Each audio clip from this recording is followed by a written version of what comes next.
This video is brought to you by TravelWizard.com, the sophisticated traveler's luxury vacation connection. Piece of heaven known as Prince Edward Island.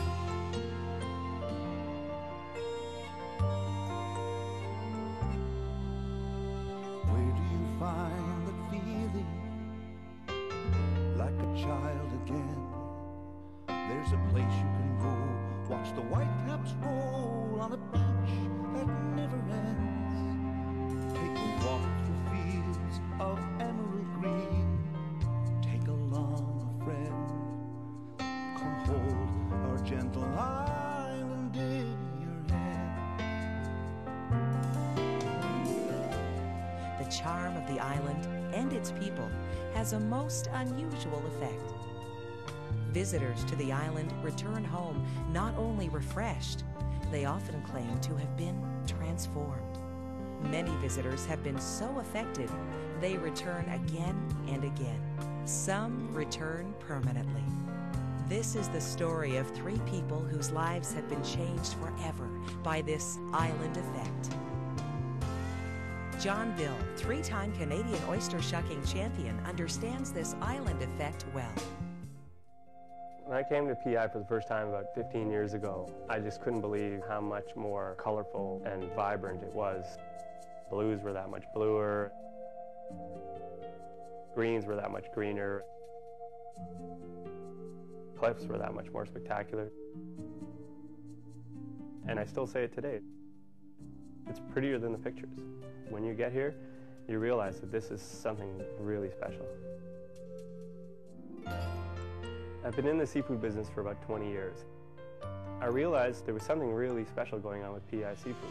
And the more that I've worked with it, the more I enjoy it. You can go to the wharf and get your own lobster, get your own mussels, get your own oysters harvested and or grown within a mile of where you purchased it. I just let the food speak for itself. What's speaking is the ocean, what's speaking is the land, and what's speaking is the intensity, the effort that the people are putting into making sure that food is great when it gets to my back door.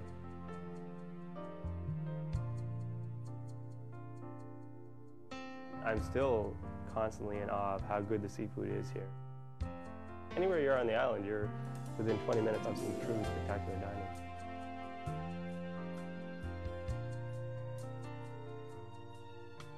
Every September, there's something called the PEI International Shellfish Festival. It's a celebration of the food, it's a celebration of the music, and it's a celebration of the community. It's a lot of fun. I mean, it is really just a cozy, big event, I guess you could say. No matter what it is of PEI seafood that I'm serving somebody, usually what I do, I put it in front of them, I say, well, that'll be the best plate of oysters you'll ever have in your entire life, and I walk away. When I come back, they're usually nodding. I love to run. I love to do marathons, and PEI has the most beautiful marathon course in the world. A third of it is on the North Shore, through the dunes and along the ocean. A third of it is through the small towns, and a third of it is on the Confederation Trail. 2/3 of the race, you're not even going to see a car. You could be kayaking in the morning, you could be going for a little bike ride in the afternoon, and then you could be fixing your own little seafood supper in the evening. It's so easy. Even if you're here for a few days, you'll find a loosening, I think, in your mind. You are going to start to wave to people. You are going to make friends even with the person you bought your fish from. And I think that you're just going to find that the overall pressure that you arrived with has totally disappeared. Dr. Elizabeth Epperly, world-renowned expert on Anne of Green Gables and Lucy Maud Montgomery, was spellbound by the island effect at an early age. I first heard about Prince Edward Island when I was 5 years old, and my father read Anne of Green Gables to my sister and to me. I thought, this is the most beautiful place. Can it really be real? It was what I expected, and it was more. This is the end of the world and the beginning of the world. All things are here. When I finally got to Prince Edward Island in 1968, it looked exactly like the books, except better.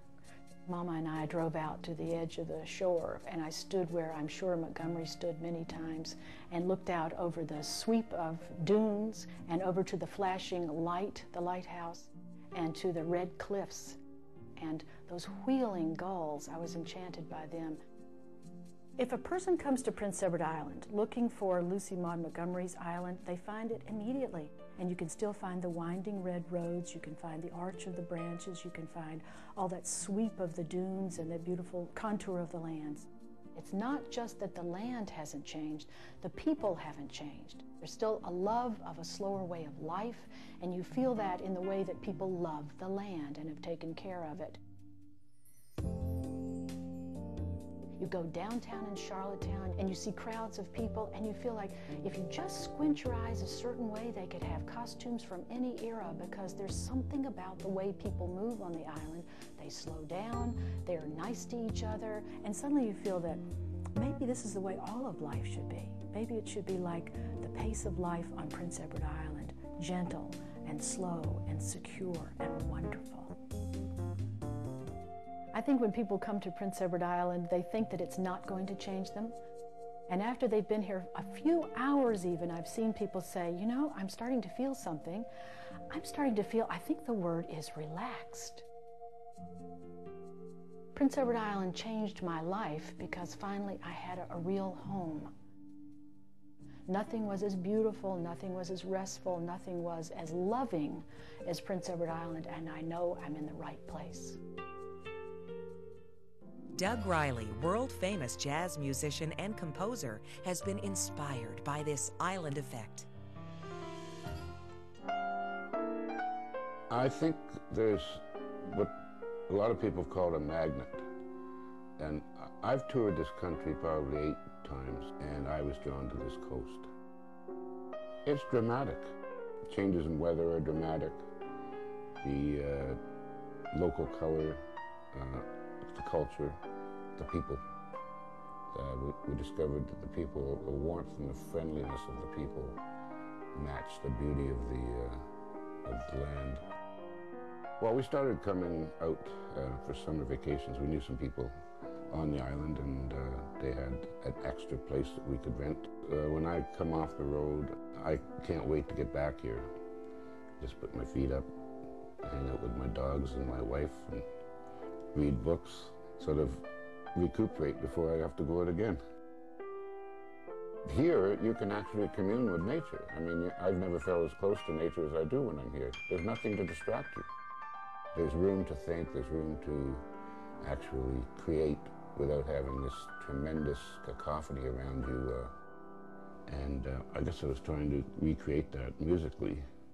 I mean, being a musician, you probably know that I don't get up usually probably before 10 o'clock.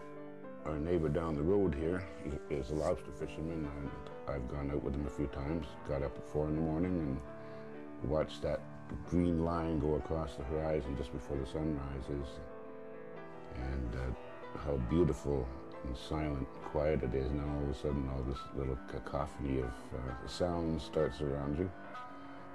It's fantastic. It has a roughness and a beauty at the same time. It's the dichotomy that draws artists, I think. The first ceilidh I ever saw was actually in Summerside at the College of Piping. Scott McCauley has that thing, and he invited me to one. And I really was blown away. You know, military snare drums, this little thin, crisp sound that they have in the pipes, and when they all marched in playing, wow, the hair just stood up on the back of my neck. I feel there's so much here. There's history here. There's culture here. There's Anne of Green Gables. There's all sorts of things. I mean, we found when we got here, everything slowed down. Our speech slowed down. Our pulses slowed down. Blood pressure went down. All good things. This is home. There's no question about it.